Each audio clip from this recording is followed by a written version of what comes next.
Ukraine in its war with Russia. 55% of Americans want no further American funding going to feed that war, while only 45% of Americans favor additional U.S. support. That is a radical reversal from February 2022, just 18 months ago, when large majorities of both political parties strongly backed U.S. financial and military support for Ukraine.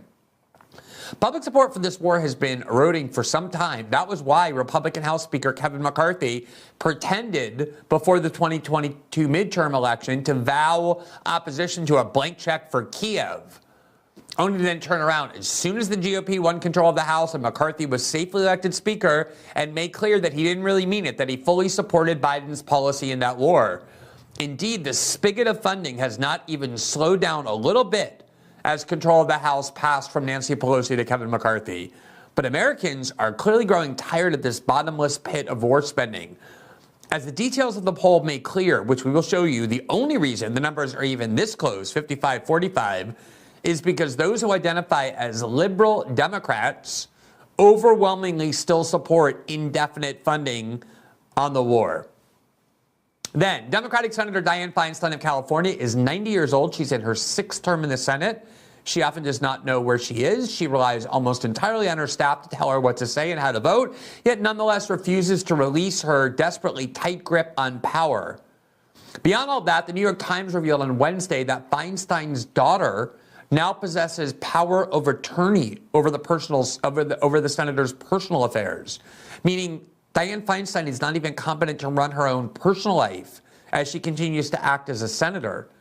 And Feinstein's children and the children of her third husband, the exorbitantly wealthy and now deceased Richard Blum, a military contracting mogul who often benefited personally from the policies Feinstein supported in the Senate, those children are already fighting in court over Feinstein's extremely ample wealth.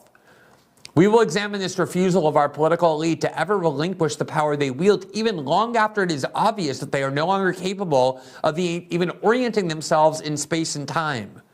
And we'll also take a look at the rotted legacy of Dianne Feinstein as a senator. This Democrat from this very blue state has long been one of the most steadfast defenders of the CIA and the U.S. machine of endless war, and her personal ethics are even worse.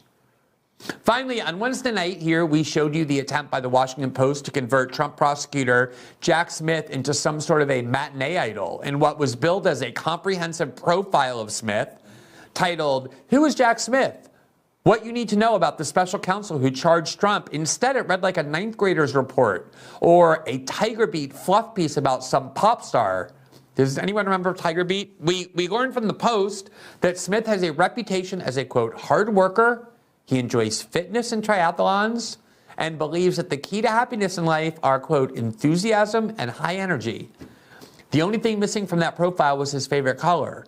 Since then, the American corporate media has proven that they can barely hide their arousal, and I mean arousal, when they cast their eyes on and speak about this sturdy and hunky 52-year-old prosecutor. Some of the television news discourse about Jack Smith is borderline pornographic and genuinely uncomfortable to watch. With apologies, we'll show you some of it just to get a taste for how lowly and tawdry it is.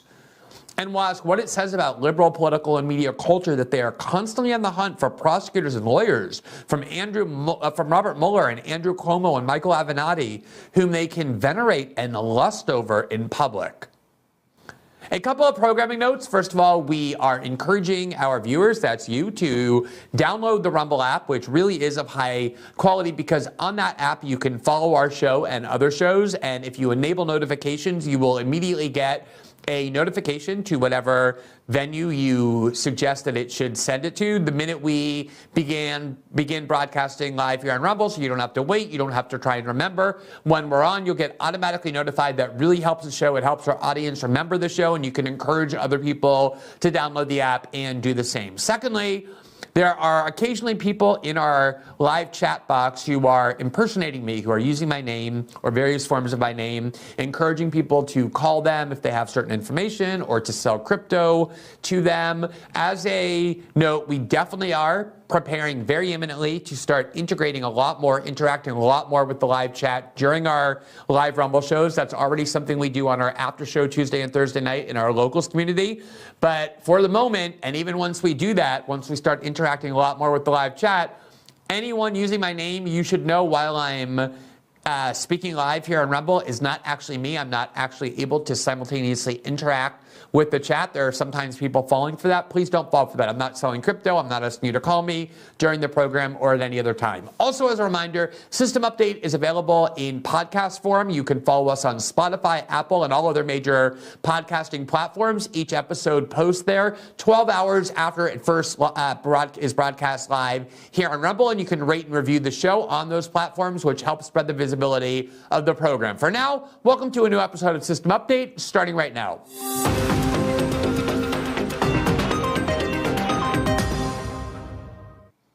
It was February 2022, 18 months ago or so, when Russia invaded Ukraine. And in terms of the political dynamic that's prevailing in the United States, it seems like that was an eternity ago. The support for that war was instantly generated and was overwhelming in both political parties.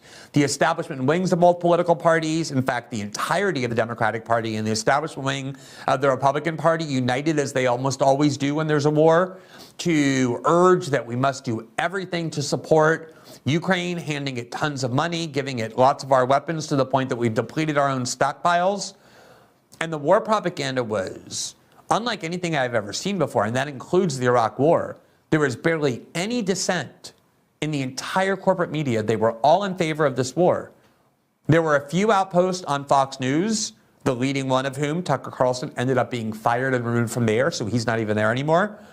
And the program that immediately followed Tucker in the 9 o'clock hour, Sean Hannity, was as fervently in support of this war as Joe Biden, Chuck Schumer, and Nancy Pelosi. So from almost every direction, Americans were getting bombarded with very emotionally effective propaganda about the feisty Ukrainians and their noble battle for democracy and our obligation as Americans to stand up for them and to stand by them and help fend off this war of aggression from the Russians, because after all, we're Americans and that's what we do.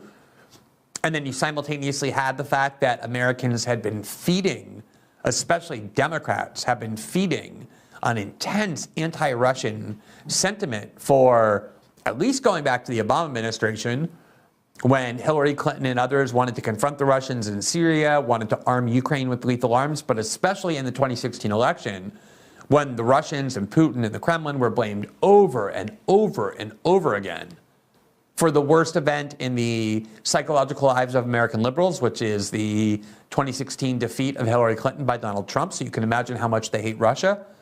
And then for years, they were fed stories from media outlets that gave themselves awards and Pulitzers for it, telling them falsely that Donald Trump was in bed with the Kremlin, that the Kremlin had blackmail control over Donald Trump, was controlling the levers of power in our country for their own benefit at the expense of American interest. So the anti-Russian sentiment among Democrats was so intense, and you have Republicans who just instinctively often support American wars, especially when the establishment wing and their leaders are behind it, as they were in this case. And there were very few people standing up in the media and saying that this is not a war that the United States should be feeding. We should be trying to stop this war, not spreading it, because of how dangerous it is and because it's not in our interest or the interest of American citizens to spend hundreds of billions of dollars without end trying to increase and spread what is an extremely dangerous war involving the world's largest nuclear power on one side, which is Russia, and then the United States on the other. And yet, because there were so few people in media who were saying it, and those of us who did were instantly accused of being Kremlin propagandists. I don't know how many formal lists I was put on by the Ukrainian government, but it was many, as was true of most people in politics or in media, Tucker Carlson and Tulsi Gabbard and Rand Paul and others who were in opposition to this war. So there was a lot of pressure on those who opposed the war, and there was a lot of propaganda convincing people to open up the treasury of the American government and just allow the spigot of money to flow uninterrupted. And I remember I had a friend early on, a very wise friend, who told me, don't ever back down from your position if you feel it strongly due to this pressure, because the history of American wars, and that will definitely be the case here, is that in a certain amount of time, whatever it is, 6 months, 12 months, 18 months, Americans will ultimately be on your side. They will come to see that they have been manipulated into financing this war, even though it's not in their interest. And we are now at that time where a very comprehensive and reliable poll has demonstrated that a fairly sizable majority of Americans do not want to support or finance this war any longer. So here from CNN, which is the media outlet that sponsored this poll today, my guess is they were expecting a different outcome, but they got the one that they got, and they reported it from today. There you see the headline: majority of Americans oppose more U.S. aid for Ukraine in war with Russia. And here's what the article says, quote, most Americans oppose Congress authorizing additional funding to support Ukraine in its war with Russia, according to a new CNN poll conducted by SSRS, as the public splits over whether the U.S. has already done enough to assist Ukraine. Overall, 55% say the U.S. Congress should not authorize additional funding to support Ukraine. Overall, 55% say the U.S. Congress should not authorize additional funding to support Ukraine, versus 45% who say Congress should authorize such funding. So that's 55-45, a majority of Americans who want nothing further to do with this war in terms of financing it. 51% of Americans say that the U.S. has already done enough to help Ukraine, while 48% says it should do more. A poll conducted in the early days of the Russian invasion in late February 22 found 62% who felt the U.S. should have been doing more. So an overwhelming majority at the beginning of the war who thought the U.S. should be doing even more than the Biden administration was already doing. Partisan divisions have widened since that poll too, with most Democrats and Republicans now on opposing sides of questions on the U.S. role in Ukraine. Republicans broadly say that Congress should not authorize new funding. 71% of Republicans say that. And that the U.S. has done enough to assist Ukraine, 59%. Among Democrats, most say the opposite. 62% favor additional funding and 61% say the U.S. should do more. Within both parties, these are splits along ideological lines. On providing additional funding, liberal Democrats are far and away the most supportive. 74% back it, compared with only 51% of moderate or conservative Democrats. That's the only reason why the poll is even this close, because 3 out of every 4 liberal Democrats in the United States wants to continue to fund the CIA-NATO war in Europe. Among Republicans, about 3/4 of conservatives oppose new funding, 76%, compared with 61% of moderate and liberal Republicans. So that is a pretty substantial partisan difference, where the Democrats want to fund the CIA war, proxy war in the Ukraine, which does not surprise me in the least, while Republicans are largely now opposed to it. Remember, Republicans nominated a president in 2016 who ran on a vow not to involve the United States in any more foreign wars and not to do any more regime change wars, and ran against not just the Democratic Party foreign policy, but the Bush-Cheney neocon foreign policy as well. And Republicans overwhelmingly elected him, despite establishment money overwhelmingly being behind his rivals such as Marco Rubio and Jeb Bush. So the fact that the Republican Party membership no longer wants these intricate, endless commitments of U.S. funds and U.S. military strength to fueling foreign wars has been clear for some time, and it's very clear in this poll. But even with 3/4 of liberal Democrats wanting to fund the war even more, a majority of Americans now oppose it. Imagine time traveling back to 2005, and that was the year that I started writing about politics, and telling people this was the height of the growing opposition to the war on terror and the Iraq War. Imagine going back then and telling people in 15 years there's going to be a war that is the CIA's top priority. It's going to be against Russia. We're going to spend $100 billion or more, while we tell people they can't afford Medicaid and need Medicare cuts and all sorts of other cost of living problems. And it's going to be liberal Democrats who overwhelmingly want to fund this war and send more and more money to arms manufacturers and the arms industry and the CIA to keep this war going. And it will be Democrats who tell anybody who's against the war that they are traitors and disloyal to the United States and on the side of our enemies. Just imagine how crazy people would think you were if you were able to time travel back to 2005 and tell them, and yet 15 years later, that's exactly the reality in which we live. So if you look at the actual polling data, here from SSRS is the polling firm, and you see it was released only today. Here is the top line polling data, which is whether you approve of the situation in Ukraine. And here you see the key number, which is that by a margin of 45 to 53%, 53% disapprove of Biden's handling of the situation in Ukraine or of the situation in Ukraine itself, while only 45% approve. And you can see that's basically a reversal when the country was split as recently as December. Here is the issue of the U.S. relationship with Russia and whether people approve or disapprove. And by 56 to 43%, Americans disapprove of the U.S. relationship with Russia. And then here's the question: do you approve or disapprove of the way Joe Biden is handling the U.S. relationship with Russia? Now, part of this is just the fact that almost anything that you ask people if they approve of Biden for, they will say they don't. Biden is a very unpopular president. But here you see the total: 43% of Americans disapprove of how Joe Biden is handling the U.S. relationship with Russia, which is very antagonistic and aggressive, while 56% disagree. You have 8 in 10 Democrats who approve. You have 9 out of 10 Republicans who disapprove. And then here's the independents who make the difference.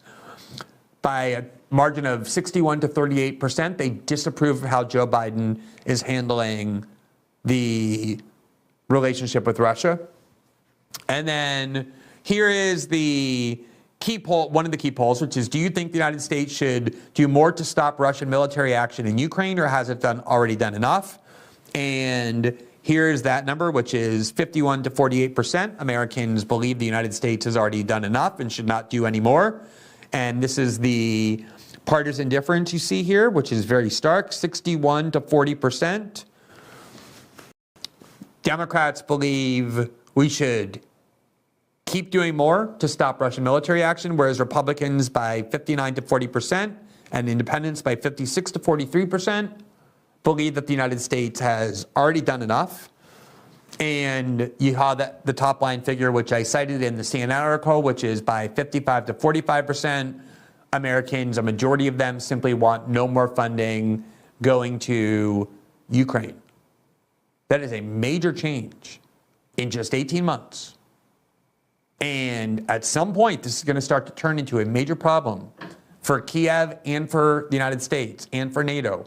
Because in Europe, populations are becoming extremely unrestful as well over how much in economic sacrifice they've had to endure in terms of higher heating prices and questions about where they're going to get their natural gas, and also how much money in defense budgets are going to sustain this war in Ukraine. In the United States, we've depleted our own stockpiles. We don't even have any ammunition or artillery to send to Ukraine. We're low on our own supplies. Over what? That's always the question. Now, as I said before, it's not like this is an outlier poll. These trends have been evident for some time, and we've shown you those along the way. We've been reporting on them as they've emerged. So here from the New York Times in June of 2023, here you see the headline on the screen: congressional support for aiding Ukraine frays amid spending battle. Spending caps set by the debt limit bill have empowered critics of U.S. aid to Ukraine, threatening the bipartisan coalition that has kept military assistance flowing to Kiev. And that seems to make sense. If Americans are being told that the United States is facing a debt crisis, a massive deficit, there's no money for infrastructure projects or for universal health care, millions of Americans without access to health coverage, they're being told that their Medicaid or Medicare is going to elapse, that all sorts of cuts are coming to Social Security and Medicare, according to the New York Times, are needed. because there's not enough money. And at the same time, they see tens of billions of dollars flying out the door to this war on the other side of the world that they never really were given a good reason why they should care enough to sacrifice for. There was never an argument that if the Russians, rather than Zelensky, gets to rule Russian-speaking ethnic Russian provinces in eastern Ukraine, that will somehow endanger the lives of American citizens or affect the lives of American citizens at all. It was purely an emotional appeal that was only going to endure for so long, and that appeal has ended. Of course it makes sense that people in Congress who have to go back to their districts and explain that they need cuts in the social programs that keep people at a certain quality of life are going to have to be sacrificed and cut, while those same members of Congress are voting to send those people's tax dollars to Ukraine. Of course, at some point, that's going to start to create political pressure.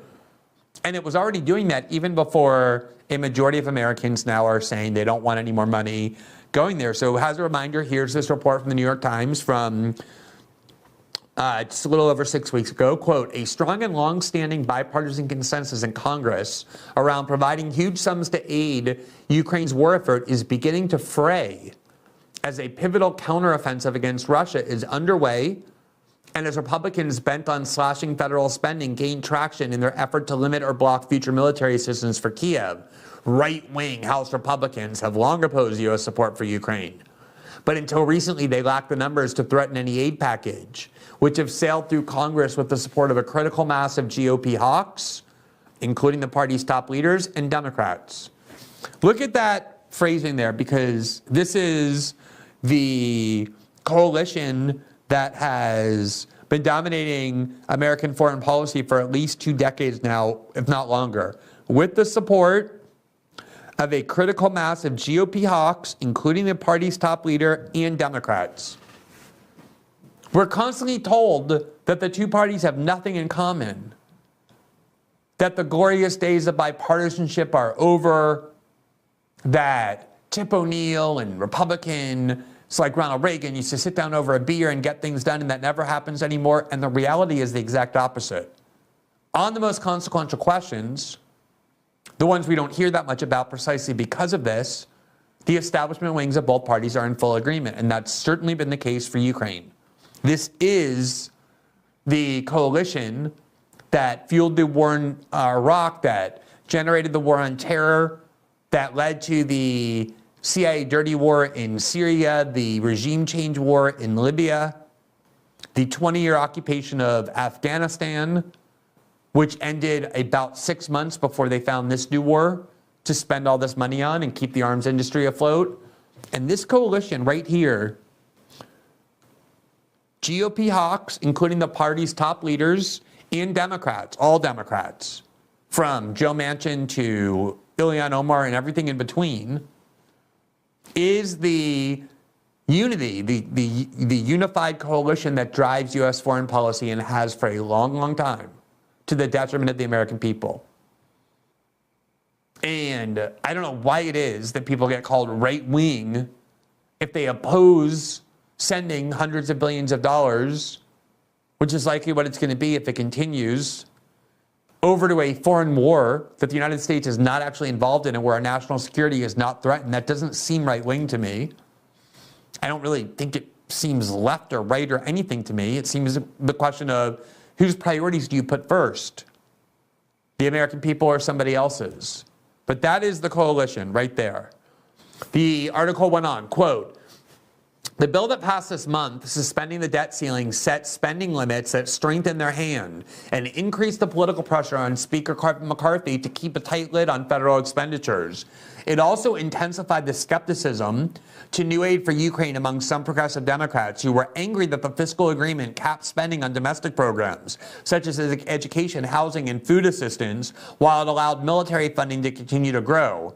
They are now hinting that any future assistance to Kiev must be accompanied by a more non-military spending, a non-starter with Republicans. Since the Russian invasion, Congress has extended military and humanitarian assistance to Kiev through a series of emergency spending measures, totaling more than $100 billion.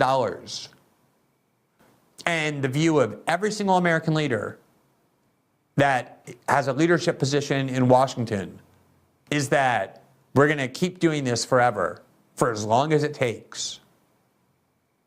The Russians are not going to be expelled from Crimea and eastern Ukraine because they see it as an existential threat. Rightly or wrongly, that's how they see it. This is a war designed to go on forever.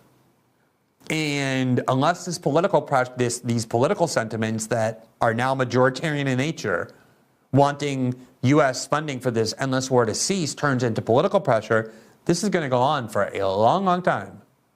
And the final price tag is going to be much, much higher than $100 billion. It's already above $100 billion.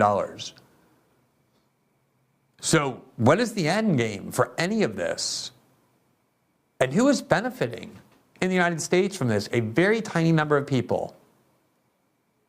Now, this vaunted counteroffensive that we kept being told was coming, we should be excited by. It's exactly the same script they used when support for the war in Iraq faded. We were told it was going to be a 2-month war by people like Bill Kristol and generals and neocons. And then it was 4 years later, 5 years later, the war was still grinding on. And there was a massive insurgency that obviously was not going to be destroyed by the United States because it was integrated into the citizenry like the one in Afghanistan was. And then suddenly they said, oh, we have this great new idea. We created this thing called the Surge. We brought in this brilliant new general called David Petraeus. He's an expert in counterinsurgency. He did his PhD on it in Princeton. And the Surge is going to change everything. So we know you're tired of this war, but don't worry, the Surge is coming. That was the same exact thing they did here. They had David Petraeus, in fact, go to the Washington Post with Max Boot and say, we know you're getting tired, but we have this great thing planned called the counterinsurgency that's going to completely change the outcome of this war. It's going to destroy the Russian defensive lines. It's going to break through these lines. It's going to drive them back to Russia. They're currently occupying 23% of Ukraine, Russia is, between those provinces in eastern Ukraine and southern Ukraine and Crimea. And they're incredibly entrenched, these defensive positions. And the Ukrainians don't have artillery, and the United States has none to give them, while Russia just produces it in mass. Remember those reports from February, March, April, May, and June of 2022 when we were told that the Russian military was on the verge of collapse. They were days away from running out of ammunition. They were mocked for going to Iran to get primitive drones. It's that capacity to produce that kind of ammunition and those Iranian drones that totally dominated the battlefield for the Russians and enabled them to occupy this territory and dig in. So all those promises that were told to you as usual ended up being unfulfilled and false. And of course, the only people we ever hear from on the war are the same people who made all those promises, going back all the way to the Iraq War, all of which turned out to be untrue. And that's just the game that will be played for as long as they can get away with it. They did it for 20 years in Afghanistan, for more than a decade in Iraq. They spent billions in Syria trying to unseat Bashar al-Assad. He's still in power. They succeeded only in destroying that country. And that's what that wise person told me at the beginning of the wars. The history of these wars is that they get Americans to support them by appealing to their good nature, appealing to people's genuine desire to help others, and their sense of patriotism. So Americans always say, okay, we're going to support one more war. They realize they were lied to. None of the things they were told are going to happen. They get tired of it because there's no benefits from it, and then they turn against it. That happens every single war going back to Vietnam. And now it's happening here too. And it was totally predictable. And this counteroffensive that was referenced in that June article, that's how long we told we've been told it had already started. And then every time when it fails, we're told, no, it hasn't really begun yet. Now the real counteroffensive is starting. The corporate media has had to admit that it is largely a failure, even though they don't want to. Here from the New York Times in the beginning of this month in August, Ukrainian troops trained by the West stumble in battle. Imagine how bad things have to be for these media outlets who serve the U.S. security state and who support this war to admit any of this. The first several weeks of Ukraine's long-awaited counteroffensive have not been kind to the Ukrainian troops who were trained and armed by the United States and its allies. That is an understatement. It has not been kind to them. Equipped with advanced American weapons and heralded as the vanguard of a major assault, the troops became bogged down in dense Russian minefields under constant fire from artillery and helicopter gunships. Units got lost. One unit delayed a nighttime attack until dawn, losing its advantage. Another fared so badly that commanders yanked it off the battlefield altogether. These are the battalions that were trained by the West. They were flown to all different parts of NATO countries, given sophisticated training, and they don't know how to use it. While Ukrainian troops have retaken a few villages, they have yet to make the kinds of sweeping gains that characterized their successes in the strategically important cities of Kherson and Kharkiv last fall. The complicated training in Western maneuvers has given the Ukrainians scant solace in the face of barrage after barrage of Russian artillery. They don't have ammunition to compete with Russia. They're a fraction of the size of the population of Russia, which means they have far fewer men to fight the war. They have so many strategic disadvantages. Now, maybe this counteroffensive will work one day. Maybe they'll break through these front lines. Maybe they'll drive the Russians out of... How long are you willing to have the United States keep funding that war and draining its and depleting its own stockpiles to make that happen? And if you go and think about your own life and the fact that your government is supposed to think about and prioritize your life and how better to make your life and your children's lives, how is it going to affect you one way or the other? Whether President Zelensky gets to sit in Kiev and order around these people who don't want to be subject to the central rule of Kiev, at least for a long time they didn't. Who knows if it's changed now? Or whether those people end up semi-autonomous or under the governance of Moscow. Crimea in 2014 decided that they wanted to be under the governance of Moscow and not Kiev after the United States forcibly changed the government. Did your life change as a result of that? Did you feel less safe? Did you feel more threatened? If the United States were in a position where it could provide its citizens with all the things that people need to be just minimally happy and fulfilled in life, then maybe you say, okay, let's go around the world and look for charity projects where people are oppressed and we get involved in wars because we're very magnanimous and benevolent. That's nowhere near the case. And that's why a majority of Americans have finally broken free of this propaganda, as it was inevitable that they would, and now oppose this war. Now, as a reminder, it's not just Americans who don't want to fight this war, but also Ukrainians. For all the stories we've heard about these feisty, creative, brave Ukrainians fighting the Russian army, the reality is that Zelensky has not been fighting with a volunteer force since the beginning. He's been fighting with conscripts, people forced to fight against their will. From the very beginning of the war, Ukraine closed its borders. They imprisoned any men between 18, I believe, 54 trying to flee so that they didn't get used as cannon fodder. They've constantly had to increase the punishment of deserters because of how many Ukrainian men understand that they are being used as cannon fodder in a war in which they don't even have sufficient ammunition, that is being fought like that World War I type of trench fighting where people just died in huge numbers to advance a few yards back and forth every day with no ultimate effect. And there too, in World War I, they used to have to either shoot people who were trying to desert from the front lines or force them to just run into gunfire. So here from the BBC in June of this year, Ukraine war, deserters risk death fleeing to Romania. They're risking death, Ukrainian men are, to get out of the country rather than going to fight because they perceive that the risk of death from fleeing is not as high as the risk of fighting. Quote, enforcing the draft in Ukraine can be difficult and corruption is recognized as a major problem by the authorities. Reliable sources in Western Ukraine speak of the existence of, quote, a monthly rate, a payment made to keep someone out of the army. There are also reports from the Ukrainian front lines of commanders asking the recruitment office to stop sending them men who don't want to or are too scared to fight. They are just a burden in battle.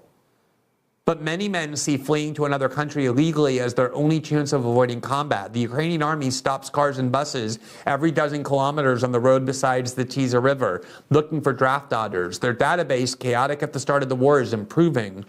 The Ukrainian border police recently reported that they are detaining up to 20 men a day. The BBC has approached the armed forces of Ukraine for comment on rates of desertion and draft dodging, but according to the Romanian Immigration Authority, 6,200 Ukrainian men of military age have crossed the 600-kilometer border into Romania illegally since Russia's full-scale invasion last year and have been granted temporary protection. Some 20,000 others made it illegally, armed with exemptions, sometimes paid for, sometimes not, and chose not to return. And according to unofficial Ukrainian figures, 90 men have died on the journey to Romania, either drowned in the Tiso or frozen to death in the mountains in the past 15 months. This is all just tragic. Ukraine is being destroyed. Ukrainians are the ones who are dying in the highest numbers. And all that talk about protecting Ukrainians and helping Ukrainians, I understand why it's emotionally compelling.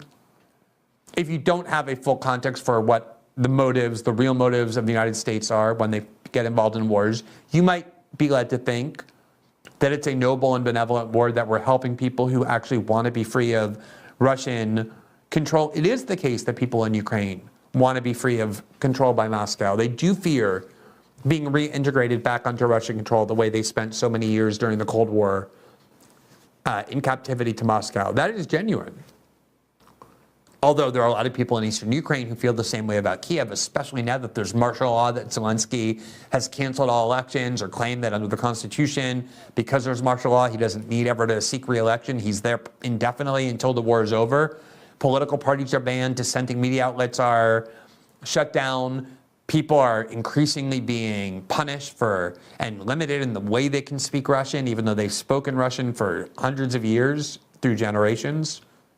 That's part of why there was a movement for the last 8 years, a civil war, to seek independence from Kiev, because they feel oppressed and don't want to be part of Kiev. And so while the propaganda is that we are there to protect Ukrainians and protect Ukraine, the reality is that our proxy war has helped destroy it. And that will continue. And BlackRock and JP Morgan are very excited about that because they see profit opportunities there and they talk openly about them. But for the people of Ukraine, you can see how horrific this war is. Here's a report from, I believe it's the BBC. Is it the BBC? It's a compilation that we made of various video reports, of various news reports on the Ukrainians who are being forced into conscription. Let's take a look at that.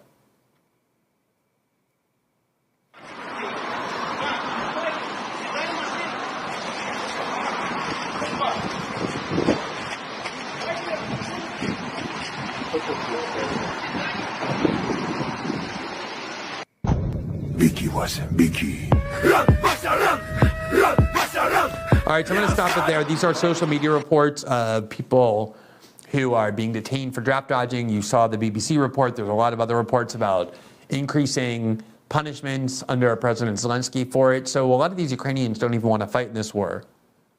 Doesn't mean they want to be under the control of the Russians, but it means they don't see this war as worth fighting. And now Americans don't see this war as worth financing any longer. Now, the reality is that the American elite, the American ruling class, doesn't care what people want at all. At all. I just saw some discussion posted to social media on Morning Joe with that historian Doris Goodwin Kern, whatever her name is. And she was basically saying that the Republican leadership, meaning the establishment, needs to do a lot more to tear the Republican Party away from Donald Trump. They tried that. They've done everything they could to do that. The reason they can't do it is because the people who are Republican Party voters support Donald Trump. They want Donald Trump as their nominee. And their establishment did everything they could in 2016 and then again in 2020 to sabotage and undermine him, and are doing that now. And they can't win because the people are loyal to President Trump, the people who vote in the Republican Party politics. And the way they talk about that is we have to do something about this. And that's why they were so shocked that Trump won. Because they thought, okay, Trump can have his fun in 2015, he can lead the polls, but of course, at the end of the day, everyone knows the rules of American politics. If you're not supported by the establishment, if you're not financed by big donor money, you don't win. That's just the rules of the game. Bernie Sanders tried twice and got crushed ultimately both times. The DNC cheated in 2016 to make sure he didn't get the nomination, according to Donna Brazile and Elizabeth Warren, steadfast partisan loyalists, if ever there were ones, who said that the DNC cheated. And then in 2020, they just took a couple phone calls from President Obama with some threats mixed in with some promises to people like Amy Klobuchar and Pete Buttigieg, and they all dropped out of the race, left Bernie facing only Biden, and Biden proceeded to crush him. So Democrats are still fully in line and captive to those rules, but Republicans aren't. And these people speak of such contempt for what ordinary people want. They don't care. They look for ways around that. And that's the same that they're going to do here. So my guess is that these polls are going to continue to show a majority in opposition to funding this war. This is their money that's being used to be sent to this war. That's not their priority. And unless they force the issue and insist with political pressure, this war is going to continue without end, because the last thing anybody cares about who runs this country is what the people of the country want and don't want. For our second story tonight, we are going to look at the 90-year-old Democratic senator from the state of California. She is currently in her 6th term in the Senate, her 6th 6-year term, and that is Dianne Feinstein. She has a term that extends to 2024. It has been very clear for quite some time. She is unable to know where she is. We showed you the video before when she was gone with shingles for several months, and Democrats were outraged because her vote is the vote that enables them to confirm judges on the Judiciary Committee, and with her gone, they were unable to do so. Things were at a standstill. And a lot of Democrats are saying, get rid of her. There's a Democratic governor in California who will replace her.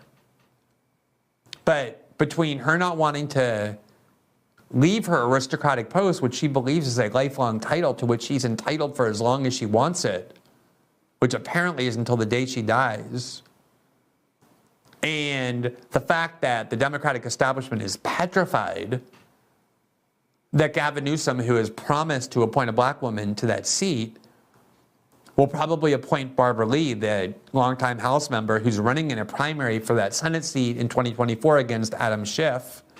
And the entire Democratic establishment wants Adam Schiff in that seat, the white man, and knows that if Barbara Lee, the black woman, is appointed, she will become the incumbent, be much more difficult to beat. They don't want Feinstein to leave. They don't care about whether California voters are served, obviously. That's not the game they're playing. Now, why Democratic Party leaders can just so openly try and block a black woman from getting that seat in order to keep a white man, make sure a white man gets in there, is your explanation is as good as mine. Obviously, if the ideology was reversed and they wanted the black man and the American left wanted the black woman, and the American left wanted the white man, they would accuse them of being racist and misogynist the way they did to supporters of Bernie Sanders who were told they were misogynist for opposing Hillary Clinton. But they exempt themselves from that accusatory framework at will. You don't need me to explain that. That's the rule of the game. Now, we showed you Dianne Feinstein. She got back from being away for months from the Senate with shingles. And when she got back, a reporter asked her, what was it like to be gone? Are you happy to be back? And she was enraged. She was in a wheelchair being wheeled around. And she said, I wasn't gone. What are you talking about? I've been here the whole time. Because she thought she was. She didn't remember that she had been gone for months. And now here's a video where there was a roll call vote on a bill to increase military spending and to approve the military budget. And Dianne Feinstein, who has been doing this for 35 years, was supposed to just say yes. She was supposed to vote yes. And she didn't know where she was. She couldn't do that, so she started babbling. And watch what happened. Then there's this moment that just happened in a committee meeting today where she seems to need help to vote in that committee meeting. Here is that moment. Senator Feinstein.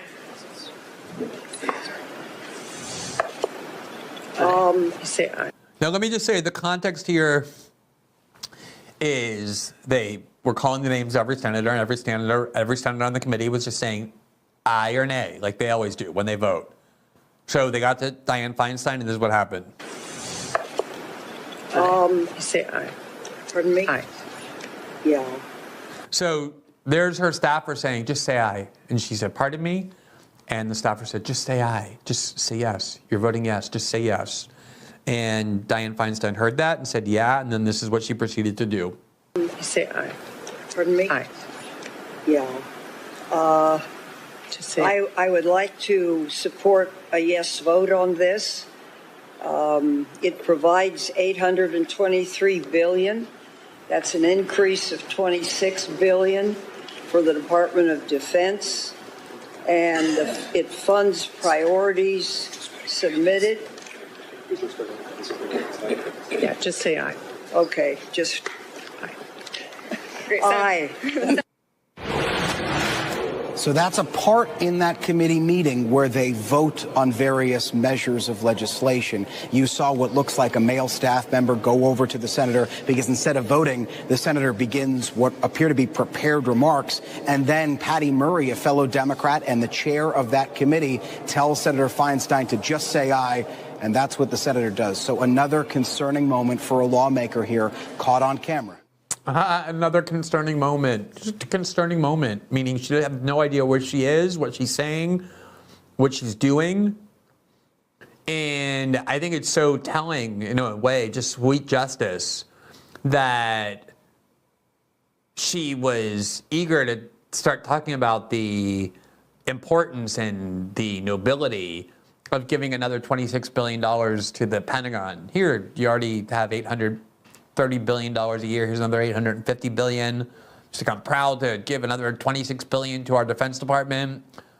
So I hope you're comfortable with the person who has no idea what she's doing being a major decision maker and just throwing hundreds of billions of dollars around.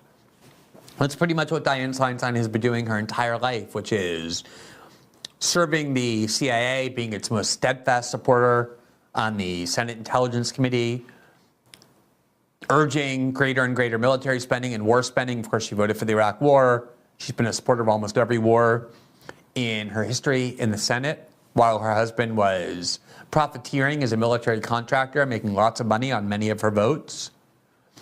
Now, the New York Times, the media has kind of been out for blood because I think that the embarrassment of this is so manifest, it's so flagrant that it makes them uncomfortable. So here in the New York Times this week is a profile about Dianne Feinstein's family fighting over her family fortune. And it provides a little bit insight into who Dianne Feinstein is and the great working class heroes the Democratic Party has in their ranks. And the fact that from the perspective of Dianne Feinstein's children and the children of her third husband, she's just basically gone because they're already fighting over her money the way really dysfunctional and morally broken families do when people die and they start fighting over their wealth in court.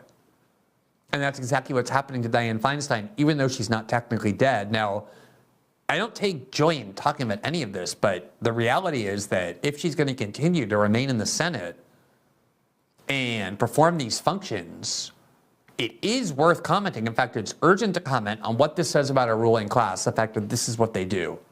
So I wish Dianne Feinstein would just go away, take care of herself, have her health attended to, and have the kind of life that you ought to have in the last stage of your life, where you're being with your family, where you're reflecting on your life. She won't give up this status as senator and all the power that comes with it. So here's what the New York Times reported. As Dianne Feinstein, 90, struggles to function in the Senate, a dispute within her family over control of her late husband's estate is another difficult chapter at the end of a long career. Quote, for years, Senator Dianne Feinstein of California has been engaged in a long and painful public drama about her health and ability to do her job as she winds down a storied career as a lawmaker and former mayor of San Francisco. Now, Senator Feinstein is also navigating an increasingly bitter legal and financial conflict that pits her and her daughter, Catherine Feinstein, against the three daughters of her late husband, Richard C. Bloom, who was a wealthy financier In one legal dispute, the family is fighting over what's described as Senator Feinstein's desire to sell a beach house in an exclusive neighborhood of Stinson Beach, north of San Francisco. In another disagreement, the two factions are at odds over access to the proceeds of Mr. Bloom's life insurance, which Senator Feinstein says she needs to pay for her growing medical expenses. Raised in affluence, shocking, a Democratic Party leader who was raised in affluence, that's so rare. Senator Feinstein has long been among the wealthiest members of Congress. She was rich in her own right in 1980 when she married Mr. Bloom. After she entered the Senate, she placed securities into a blind trust that is valued at between $5 and $25 million, according to her most recent financial disclosures required of lawmakers. Combined, the couple's fortunes flourished to an extent that eclipsed even the senator's prior standard of living. Her main residence is a 9,500 square foot mansion in the upscale San Francisco neighborhood of Pacific Heights. Their vacation homes until recently included a 36-acre Bear Paw Ranch in Aspen, Colorado, which sold in March for more than $25 million, and a 7-bedroom Lake Tahoe compound that sold in late 21 for a reported $36 million. Current holdings include a property on the Hawaii island of Kauai and a home in Washington, D.C. Catherine Feinstein, 66, Senator Feinstein's only child, who has power of attorney over her mother's legal affairs. That is something that we did not know. That is really remarkable if you think about it.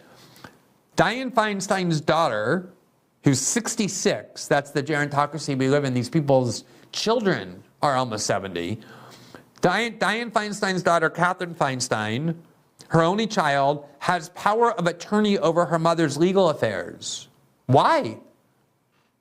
Why can't Dianne Feinstein manage her own legal affairs? Because she's mentally incompetent to do so. And yet they're keeping her propped up in the Senate. Patty Murray's telling her how to vote. She doesn't know when to vote. She doesn't know where she is. And they just keep her there, confirming nominees to the judiciary, all the constitutional functions she's supposed to exercise to make government run. And she can't manage her own life. Her daughter has a power of attorney over her own affairs. It's sad, but from a perspective of public life, it's pathetic that every Democrat is fine with this. The first lawsuit over the beach house says the property is in disrepair, that Senator Feinstein no longer wishes to use it, and that she wants to sell it this summer or fall. The suit also accused Mr. Bloom's daughters of seeking to use the beach house at Senator Feinstein's expense and to limit her ability to sell off parts of the trust in order to increase the value of their inheritance. After Senator Feinstein's, it's amazing to me that they're fighting over her money as though she's dead, because I presume they believe that's imminent. Although Nancy Pelosi and Chuck Schumer and Hillary Clinton are praying she holds on long enough to complete her term so that Gavin Newsom doesn't appoint Barbara Lee and endanger Adam Schiff's Senate candidacy. That's how ghoulish these people are. Imagine treating all of this way, as just a power game. And you just keep this 90-year-old woman who's ailing and mentally incompetent propped up like some toy, like some prop. All because you want to keep Barbara Lee out of the Senate for whatever reasons and ensure that Adam Schiff gets that spot. And who cares about the country or California or whether, none of that matters to these people at all, at all. This is real late empire ruling class decay, just in its tawdriest and most explicit form. The second lawsuit, which challenges whether the trustees were properly appointed, concerns Mr. Bloom's life insurance proceeds and claims that the funds, which are supposed to be dispersed through a trust, have been held back by the trustees. The suit says that Senator Feinstein has, quote, incurred significant medical expenses. So they're questioning whether they're really as wealthy as they have long been perceived to be. Dianne Feinstein's daughters claiming they need this money to pay for medical expenses. I find it a little bit hard to believe that somebody with those kind of real estate holdings, with multiple homes that are all extremely exorbitant and lavish and worth tens of millions of dollars each, can't afford to pay her medical expenses. But I don't really care about this. What I do care about is the fact that this article reveals not only that they're treating her like she's dead, and it does not surprise me at all. Imagine just how ugly the energy has to be to go to war in court with your siblings, to fight over your mother's wealth that none of you earned, all with lawyers and accusations flying around. There's people in their 60s and they're spending their life fighting over this money that doesn't belong to any of them. Now, Dianne Feinstein has been somebody who I've been covering for a long time because she was at the center of a lot of the war on terror controversies I covered when I first started reporting about politics, and she was one of the most steadfast supporters of the Bush war on terror policies, the Bush-Cheney war on terror policies. Here you see back in 2007, when I was at Salon.com as a columnist and reporter, I wrote this article entitled Dianne Feinstein, Symbol of the Worthless Beltway Democrats. Understanding the Bush enabling and base-hating behavior of the liberal California Democrat reveals much about the failures of the 2007 Congress. And what amazed me was that, and again, there was a little bit naivete going on here. I was still young and new in this work of focusing so much on politics. I was kind of rethinking all the things I thought I knew about politics because I was able to kind of delve in a full-time way with original documents and not have to have my political beliefs mediated by the New Yorker and the New York Times and the Atlantic and all those high-end journals. I thought that if you consume, you pretty much were well-informed. I was able to kind of liberate myself from that. But I still thought that because Dianne Feinstein was from this blue state that was a safe democratic state, that they should send somebody to that position willing to fight against Bush-Cheney attacks on civil liberties and the war on terror. And it was amazing to me always that while she had this military contractor husband making enormous amounts of money on her vote, she was a steadfast supporter of almost everything Bush and Cheney were doing. And that's what I wrote, quote, Feinstein represents a deep blue state and was just easily reelected to her third term last year. So she was only in her third term when I started writing about politics. She's now in her sixth. And yet her votes over the last several years, and especially this year after she was safely reelected, are infinitely closer to the Bush White House and her right-wing Senate colleagues than they are to the base of her party or to the constituents she allegedly represents. In 2006, Feinstein not only voted in favor of extending the Patriot Act without any of the critical safeguards sought by Senator Russ Feingold, the civil libertarian Democrat from Wisconsin, but she was one of the most outspoken Democratic proponents arguing for the extension of the Patriot Act. Quote, she said, I have never been in favor of allowing any provision of the Patriot Act to expire. She voted for the Iraq War. She defended the CIA more than anybody else in the Congress, in the Senate. Here from the Wall Street Journal in December of 2010, right after WikiLeaks published its groundbreaking reporting about the Iraq and Afghanistan war logs and the diplomatic cables that unveiled all kinds of war crimes and corruption, she went to the Wall Street Journal and wrote an op-ed urging the prosecution of Julian Assange under the Espionage Act. She was demanding Assange's prosecution. There you see the subheadline, quote, just as the First Amendment is not a license to yell fire in a crowded theater, it is also not a license to jeopardize national security. And this is what she wrote, quote, when WikiLeaks founder Julian Assange released his latest document trove, more than 250,000 secret State Department cables, he intentionally harmed the U.S. government. The release of these documents damages our national interests and puts innocent lives at risk. That was a lie. He should be vigorously prosecuted for espionage. The law Mr. Assange continues to violate is the Espionage Act of 1917. That law makes it a felony for unauthorized persons to possess or transmit information relating to the national defense, which information the possessor has reason to believe could be used to the injury of the United States or to the advantage of any foreign nation. Now, Julian Assange is not an American citizen. He never was an American citizen. And yet, for some reason, she believed that if you do reporting that harms the United States, even if you're not an American citizen, you should be treated as a criminal. Under a 1917 law that was designed to criminalize dissent from Woodrow Wilson's effort to get the United States involved in World War I. And there were people like Eugene Debs and others imprisoned under that law. And she wanted to dig that up and use it against Assange. Quote, Mr. Assange claims to be a journalist and would no doubt rely on the First Amendment to defend his actions, but he is no journalist.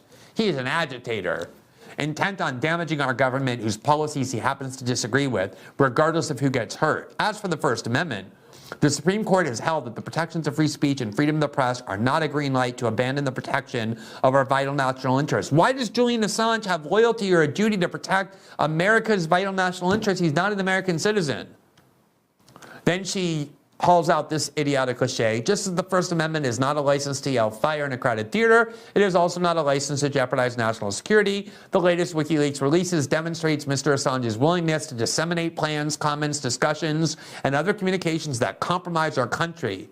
And let there be no doubt about the depth of the harm. Considering the sober assessment delivered in an email to employees of U.S. intelligence agencies last month by Director of National Intelligence James Clapper, quote, the actions taken by WikiLeaks are not only deplorable, irresponsible, and reprehensible, they could have major impacts on our national security. The disclosure of classified documents puts at risk our troops, law enforcement, diplomats, and especially the American people.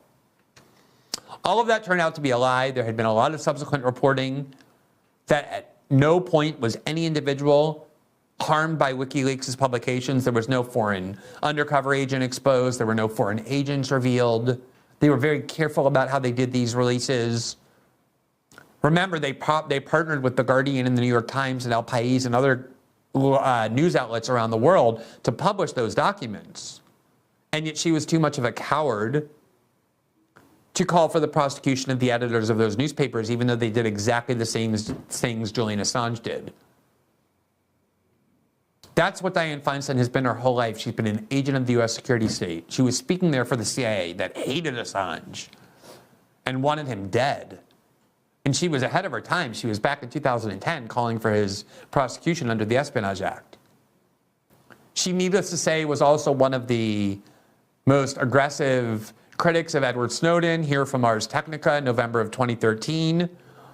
U.S. officials say, forget about clemency for Snowden. But Snowden tells Der Spiegel he's justified due to the call for reform he sparked. Quote, if it wasn't already clear that the U.S. government was unhappy with National Security Agency leaker Edward Snowden, and the feds want him extradited, President Obama denounced him, it is now.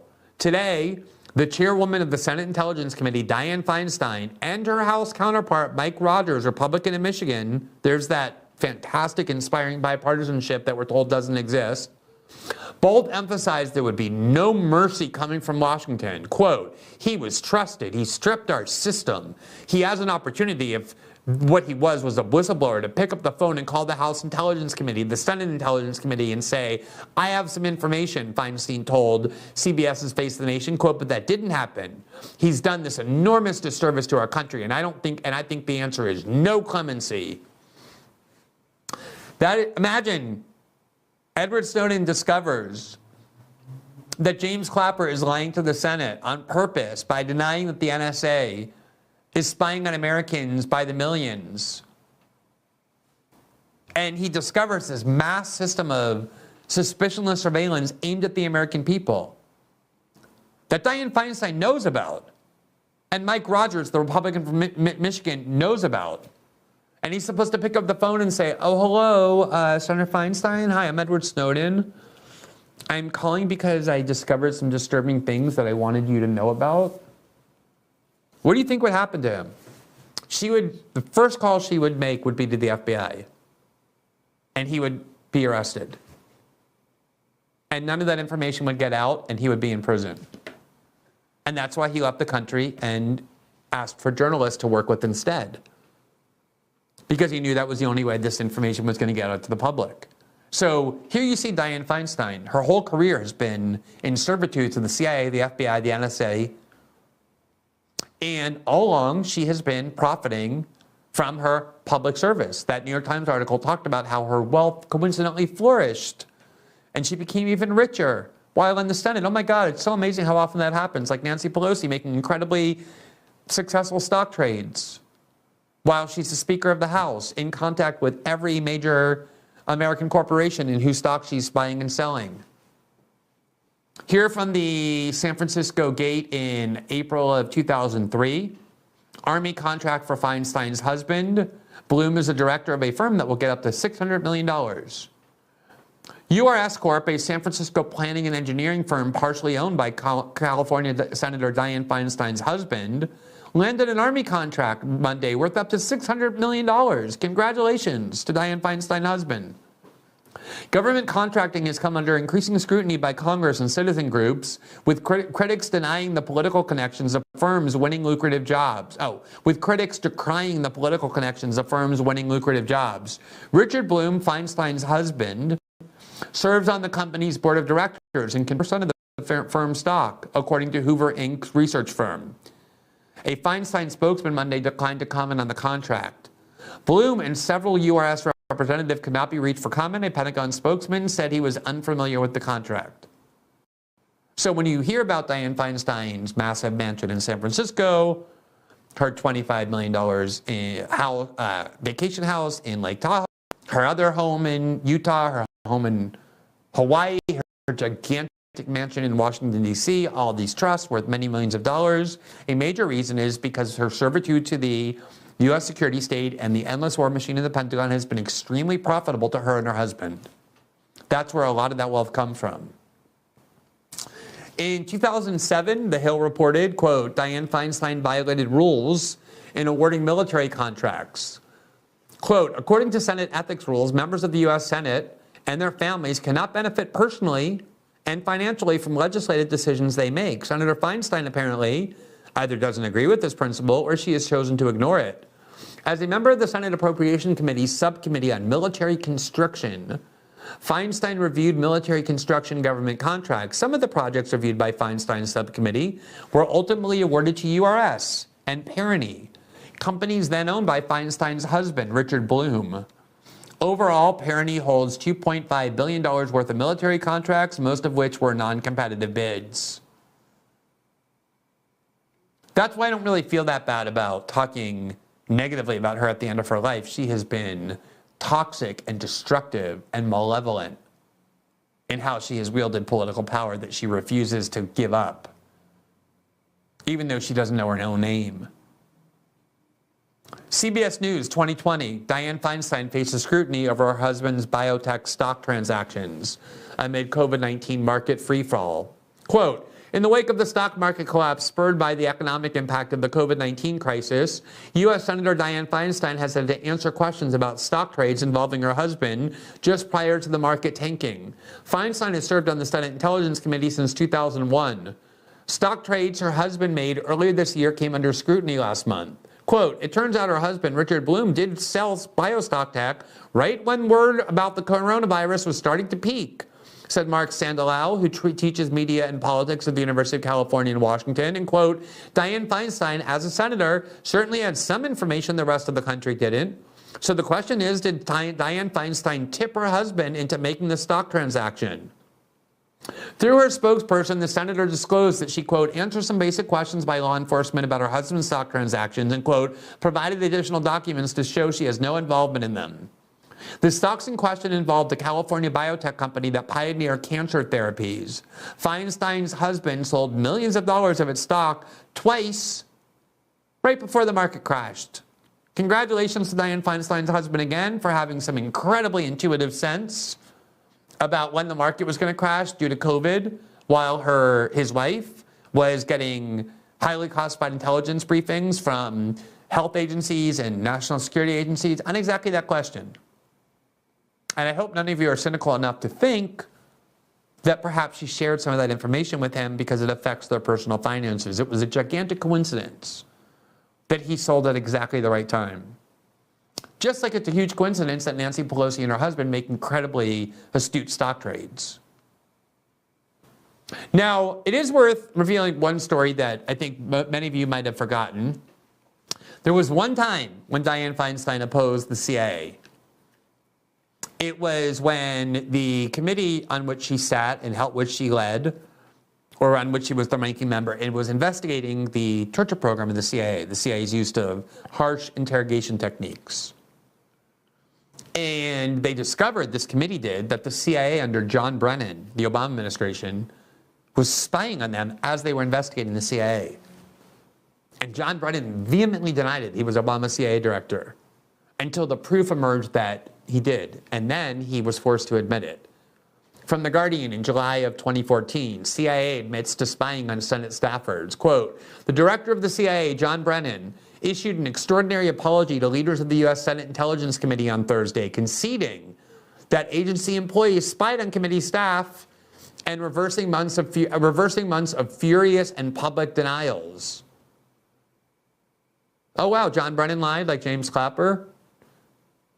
James Clapper now works for CNN. John Brennan now works for NBC. So you go and you get caught lying at the highest levels of the U.S. security state, then media outlets go and hire you to deliver the news while preaching to you that they hate disinformation. Quote, Brennan acknowledged that an internal investigation had found agency security personnel transgressed a firewall set up on a CIA network, which allowed Senate committee investigators to review agency documents for the landmark inquiry into CIA torture. Among other things, it was revealed that agency officials conducted keyword searches and email searches on committee staff while they used the network. The admission brings Brennan's already rocky tenure at the head of the CIA under renewed question. One senator on the panel said he had lost confidence in the director, although the White House indicated its support for a man who has been one of Barack Obama's most trusted security aides. So there you have it, the life of Dianne Feinstein. It is ending like it was conducted, with complete corruption and deceit and dishonor and dishonesty, trying to harm as many people as possible purely for the benefit of herself and her wealthy comrades in the DC ruling class. And on one level, it's totally unsurprising that that's how Dianne Feinstein's career is culminating, because that's exactly what these people are. On the other, it's rare that we get such an explicit and glaring look into the corruption that is oozing out of these people's pores, the way it's oozing figuratively for sure, and maybe literally out of Dianne Feinstein's. And I think it's really worth keeping an eye on this situation, because I guarantee you that because of that self-interest that they have, that Democrats have in keeping her in that seat, she will remain in that seat until her last breathing moment, and maybe even after. And we will certainly keep, as unpleasant as it is, following the rapid decline of Dianne Feinstein.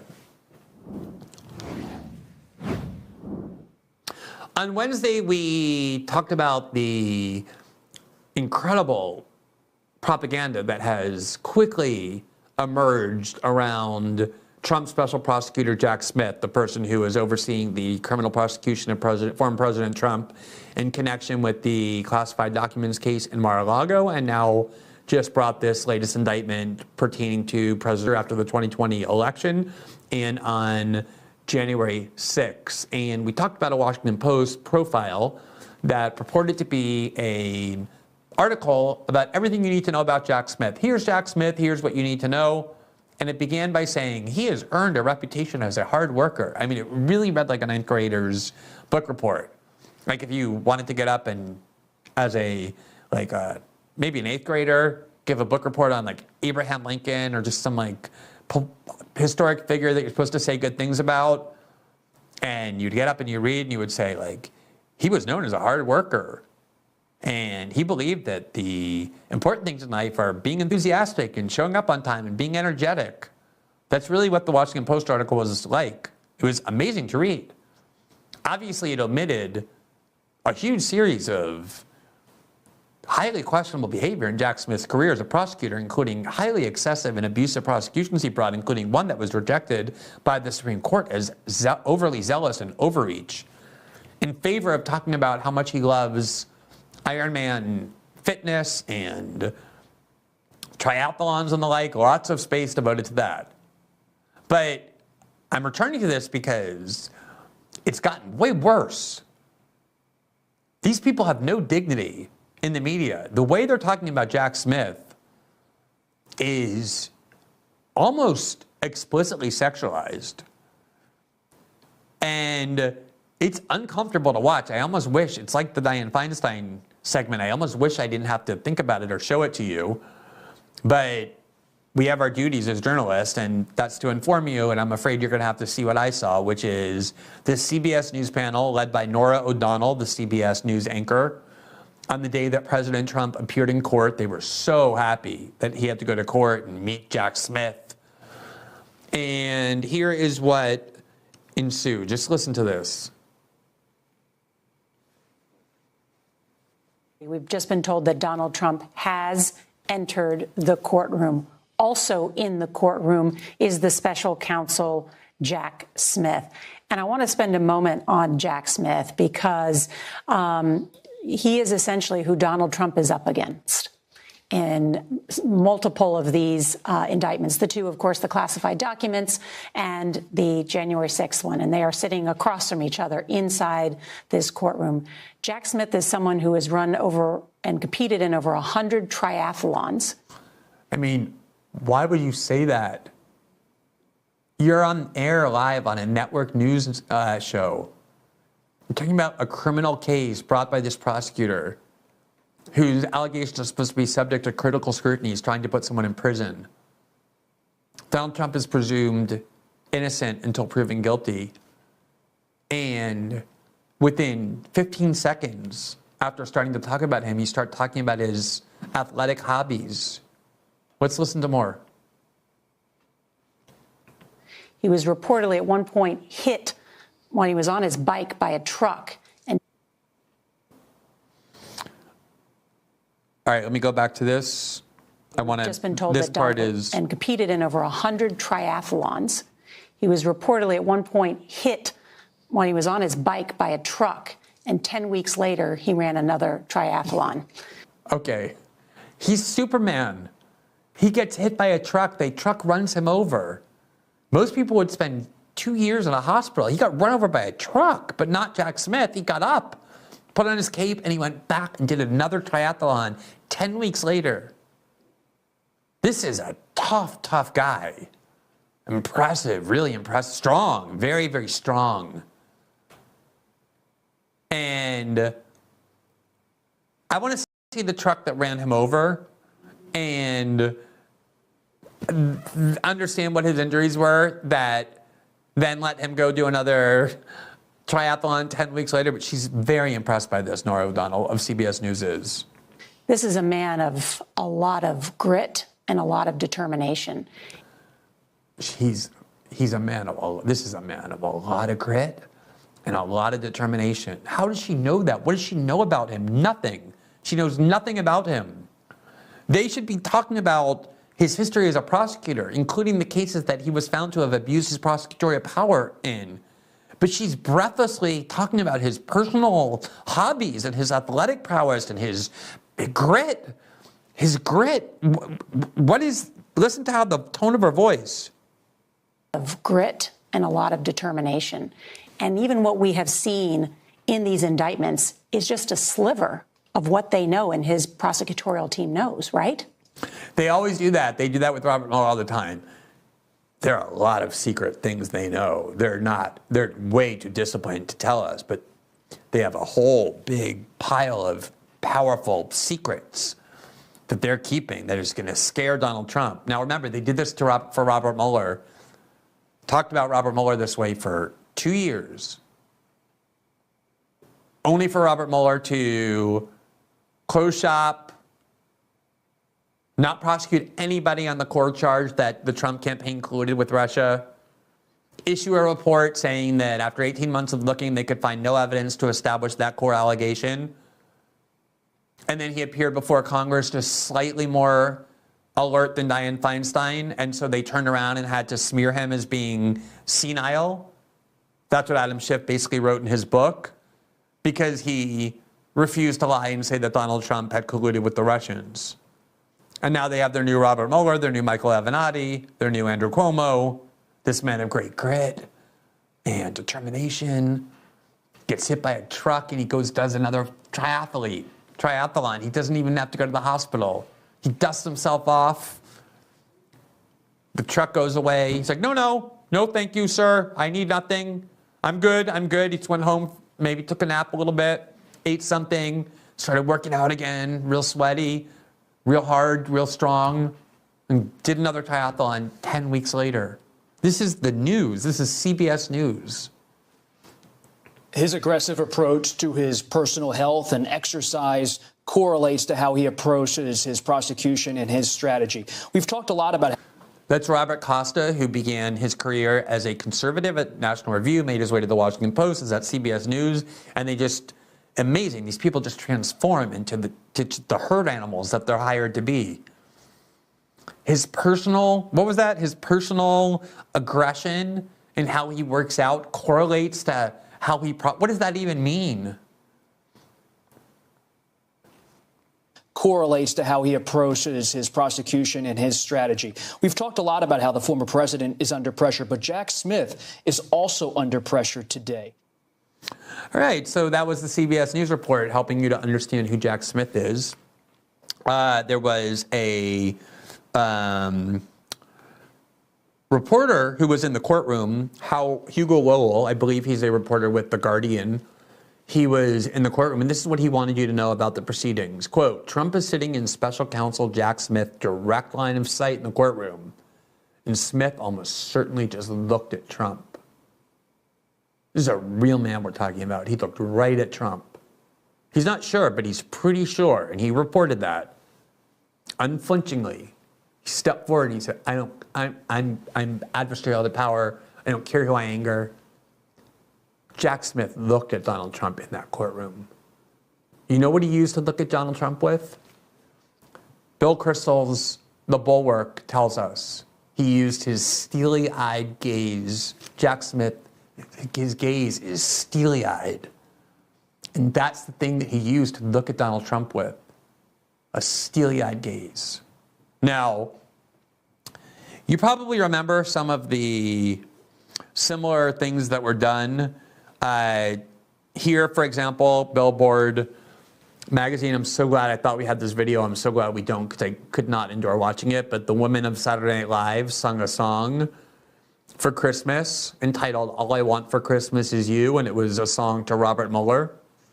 The women of Saturday Night Live sang, quote, All I Want for Christmas Is You, parody. It wasn't a parody. It was very earnest, directed at special counsel Robert Mueller, pleading for an indictment of President Trump. There you see them, the ladies of Saturday Night Live, saying, all they want for Christmas is you, Robert Mueller, and a picture of him came down, and they were dancing and singing. And then in Vogue magazine, they had this picture of Robert Mueller standing tall with that steely-eyed gaze. And the headline, and this is very earnest, is Step Aside, Idris Elba and Chris Hemsworth. Robert Mueller is America's new crush. They turned Robert Mueller at the age of 73, before they declared him senile, into some kind of like matinee idol, into a sex symbol. They were lusting for Robert Mueller because he was the one who was coming to get Trump previously. Think how unhealthy this is. These people are venerating and idolizing prosecutors as object of sexual desire because they believe they're coming to get their main enemy, Donald Trump. They're like superheroes, saving them and protecting them from the bad guy. These are reporters at major media outlets saying this. Here's from Vice. They have a picture there of Robert Mueller with little hearts around it, Valentine hearts. Inside Robert Mueller's horny, joking, but not really fandom. The special counsel, quote, has all of the qualities of a super crush. He's mysterious. He doesn't return phone calls. He plays hard to get.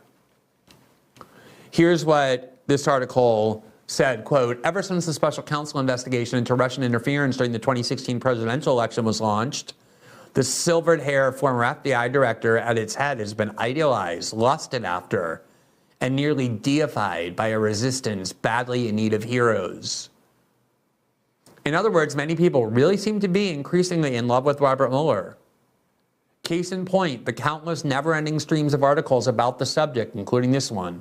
In August 2017, Vogue crowned Mueller, quote, America's new crush, rounding up responses to comedian Chelsea Handler's tweet professing her adoration. That October, the AV Club reported on this, quote, bustling Reddit fan club. A few months after that, MEL referred to him as a daddy, citing memes of him rendered as Superman or atop a shark shooting firearms and tweets that referred to him as, quote, the sexiest man alive. Last March, The New Yorker analyzed the numerous media claims that he was, quote, a style icon, evaluating his choice of ties and his insistence on only wearing white dress shirts.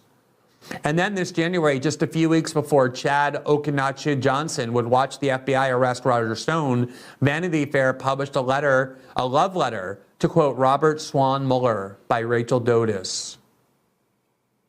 These are adults. And I think that one of the reasons this happens is because these people have nothing in their lives but politics. And especially politics in its lowest form, which is like the cable news kind of politics. Every day, Robert Mueller's coming to get Donald Trump. They don't have any religion. They feed on this all day long. Remember, we showed you that video of Chris Hayes on the verge of tears, genuinely, talking about how reading Jack Smith's indictment was personally gratifying to him because it vindicated his sense of sanity. He's like, you know what? I'm not crazy. I'm not crazy. This proves that all the things I've been wanting for so long, Donald Trump's prison, are really true. This is mentally unwell. There were all those reports at the beginning of Trump's presidency from therapists talking about all these neurotic episodes and anxiety disorders that their patients were reporting as a result of Trump's election. That's what the media has done to them. And then the converse is that they start lusting after technocrats in Washington because they think they're viewing this as some kind of morality play, as like a film. And they're falling in love with the protagonist, with the matinee idol, with the hero who's coming and protecting them from these bad people. And the amazing thing is, there was just an NBC report from 2 weeks ago warning that extreme emphasis on fitness was now becoming a right-wing, neo-Nazi, fascist trend. In right-wing fascist culture, there's a great emphasis on fitness because it's part of toxic masculinity. And yet the minute they need their own kind of deity or sex symbol to fulfill their empty lives, they turn to these same themes.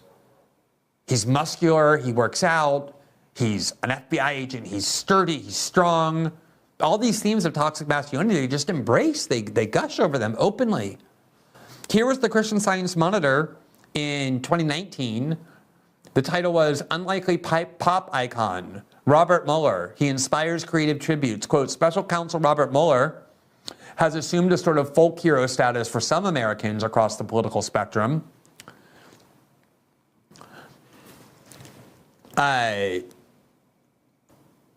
Then it says, his persona has inspired a range of artistic tributes, including handmade makeup bags and earrings adorned with his profile. Quote, the world has gone completely insane and topsy-turvy, Mr. Schellenberger says. Mueller's hair is one little shining piece of sanity in a sea of madness. So precise and sober and straightforward. They're talking about his hair this way. Okay, this is Mr. Schellenberger. This is what he's saying, quote, the world has gone completely insane and topsy-turvy. Robert Mueller's hair is one little shining piece of sanity in a sea of madness. Why? Because his hair is so precise and sober and straightforward and without deceit, absolutely by the book. The opposite of everything that's going on in the world. This is not really something that should be analyzed and dissected by political scientists. It's something that should be deciphered and explored and accounted for by the field of psychology and sociology. This is cultural and psychological in nature, and it is very, very sick. It's dreary and depressing. And this is liberal culture. This is what they feed on all the time, and these outcomes are very, very creepy and bizarre. Let's remind ourselves of what they did when it came time to talk about Michael Avenatti, the person who ended up being one of the world's greatest con men in fraud. He's now serving many years in prison because he stole from his clients and defrauded all sorts of companies. It wasn't that long ago that they tried to make him president, and they were talking about him as a sex symbol. Let's watch this. He's Donald Trump's worst nightmare. Michael Avenatti. Joining us once again is Michael Avenatti. Let's bring in Michael Avenatti. Michael Avenatti. Michael Avenatti. Michael Avenatti, thank you very much. He's out there saving the country. Don Meacham says he may be the savior of the republic. You are something of a folk hero now. I owe Michael Avenatti an apology. I've been saying enough already, Michael. I've seen you everywhere. What do you have left to say? I was wrong, brother. You have a lot to say. I am just dying to hear what you think. These people all like you. And the only person right here Donald Trump fears more than Robert Miller? We think you guys are the tip of the spear that's going to take down Donald Trump. Michael Avenatti's a beast. Okay, that's true. And he's a beast. He's a beast. I hand it to her, and I hand it to Michael Avenatti. But he has a bigger calling here. That being a lawyer is minimal compared to what he's doing. No one has talked tougher directly to Donald Trump on TV than Michael Avenatti. And Donald Trump is afraid to mention his name. That's fascinating. Donald Trump is terrified of Michael Avenatti. He gives Trump a run for his money more than anybody else, Michael Avenatti. An existential threat to the Trump presidency. The Democrats could learn something for you. You are messing with Trump a lot more than they are. He has no doubt created sheer panic in Donald Trump's very fragile mind. Michael Avenatti is laying down the law as guest co-host. And is he really thinking about running for president? One reason why I'm taking you seriously as a contender is because of your presence on cable news. You look at the field of Democrats right now, and Avenatti's the one who stands out. If they decide they value a fighter most, people would be foolish to underestimate Michael Avenatti. I have always said that they need a fighter. Look, I mean, we're going to continue to use the media. I think we've used it with great success. All of my sexual fantasies involve handcuffs. I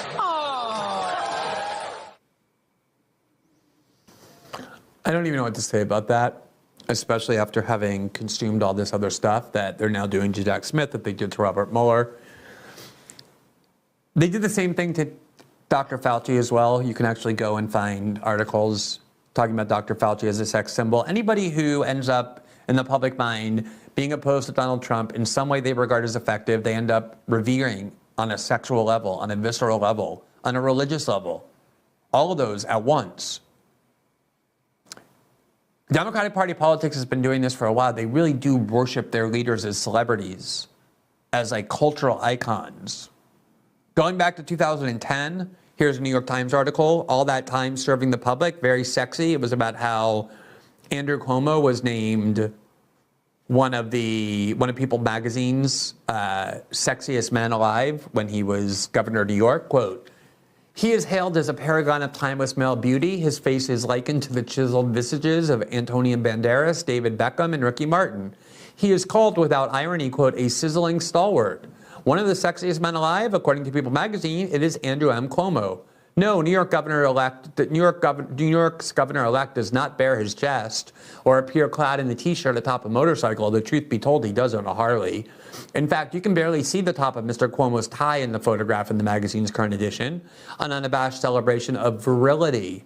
Mr. Cuomo, 52, snagged a coveted slot in the double issue of People, which surveys of international landscapes of bouldering pectorials and rippling abdominals. Quote, I was, Mr. Cuomo said in an interview, slightly surprised initially. He was not, however, entirely humbled by it. Asked what kind of regimen he had followed to make the cut, Mr. Cuomo responded wryly, quote, a lot of it is just natural. It's genetic sculpting. All right, I can't take any of that anymore, but I did want to actually go through that because it does say a lot about liberal culture. And by liberal culture, I mean the dominant part of corporate media. They're the ones who are doing this. And they're just reflecting and refracting the sentiments of their viewers. Their viewers influence them. They influence their viewers back. It's very symbiotic. And the idea of worshiping political leaders, secular leaders, is by itself already extremely misguided. But to take it and turn it into something religious, something sexual, something visceral, something emotional, something psychological, so that you have Chris Hayes practically weeping and talking about his sense of sanity being restored because of assertions by a prosecutor in an indictment. These people are so connected relentlessly to this continuous morality play that they see themselves as the protagonists then. That they're involved in this kind of historic world struggle. They're fighting on the front lines of America. They call themselves the resistance, even though the only thing they do is tweet. They name themselves after the people in ghettos in Europe, including in France, who fought against Nazis and who hid from Nazis and then fought against them and created networks to transport Jews and other people who were sought by the Nazi occupiers to safety. They name themselves after those people with a hashtag. That's the warped and sick world in which they've been living since Donald Trump's election and even a little bit before. And this is why that anything is justified to them. They are kind of this kind of cult of mental illness. And if you are at this point where banal everyday politics is occupying such a central place in your psyche and your soul because nothing else is there and it crowds out everything, I think personally those people should be asking a lot of hard questions introspectively about themselves. But for us, that's their own business. But for the public, part of that, this is why they come to believe that anything and everything is justified. They crave the imprisonment of their political enemies. They want them censored and silenced. So much of liberal politics is about that. And this sort of thing of the media venerating and worshiping any political figures who end up in any way adversarial to Donald Trump obviously shows the extent to which journalism has disappeared. There's pure partisan, tribal identity. But it's gone way beyond that. This is not only political, it is deeply personal and emotional and psychological. And that's why, even though I have my criticism of Donald Trump and the Trump movement, in so many ways, my focus has been on their reaction to him and the way in which all these centers of power have united the U.S. security state, corporate media, big tech, all united, feeding on this sort of narrative, believing in it, and talking themselves into ever more extreme versions of it, because when people convince themselves of this sorts of thing, that's when there really are no limits on what they're capable of. So that concludes our show for this evening and our set of shows system update for this week. As a reminder, we are also available in podcast form where you can follow us on Spotify, Apple, and all other major podcasting platforms. As a programming note, we are encouraging you to download the Rumble app, which will enable you. It is an actually high-quality app. I think it works much better than the browser if that's what you're using, and it will also enable you to follow this show, other shows, and then get notifications at the exact time that we broadcast live on the air, which will help you not have to wait or remember that we're on, and it'll help us as well attract the audience that we're hoping to build. You can encourage other people to download that app as well. You can also follow us on those podcasting platforms, which help spread the visibility of the program. For those of you who've been watching, we are, as always, very appreciative. We hope to see you back on Monday night and every night at 7 p.m. Eastern, exclusively here on Rumble. Have a great evening.